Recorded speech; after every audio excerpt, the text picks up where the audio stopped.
OBC समुदाय को पंचायतों और यूएलबीज में रिजर्वेशन देने का फैसला देश की संसद ने किया, जो मैं मानता हूं कि ऐतिहासिक है। ऐसी अनेक जातियां जो लंबे समय से देश के बाकी हिस्सों में तो वो शेड्यूल कास्ट में आती थी, लेकिन जम्मू कश्मीर में उन्हें शेड्यूल कास्ट नहीं माना गया था, उनका इंक्लूजन भी इस बार हो गया है।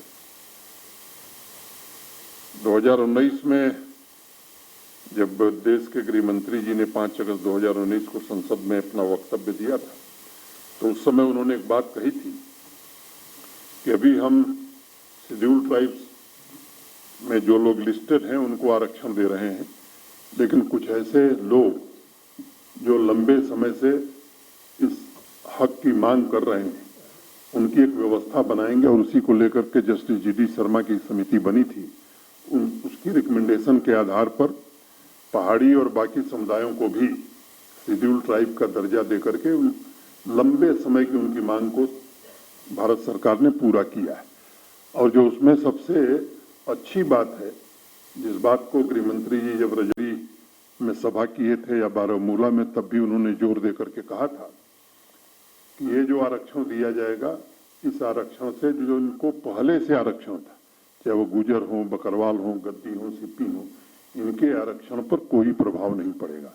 और मुझे आज ये कहते हुए अत्यंत खुशी है कि एजुकेशन हो या एम्प्लॉयमेंट हो, गवर्नमेंट जॉब्स हो, उसमें बिना 0.01% कटौती करते हुए इन समुदायों को अलग से आरक्षण देने का काम भारत सरकार ने किया है।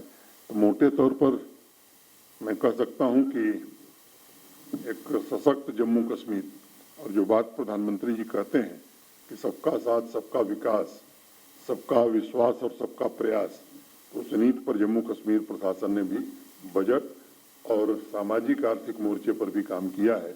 इतनी बात कह के मैं प्रेस के सभी साथियों का धन्यवाद करता हूँ।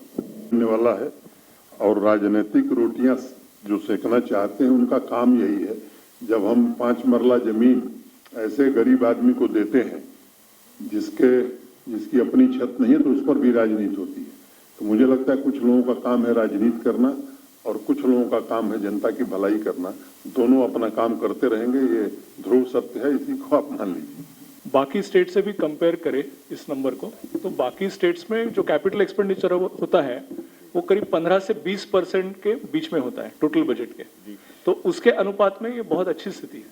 आप अगर पिछले बजट से कंपेयर करेंगे तो कोई ज्यादा अंतर नहीं आया। रेवेन्यू एक्सपेंडिचर में कई ऐसी वेलफेयर की सर्विसेज भी इंक्लूडेड होती हैं।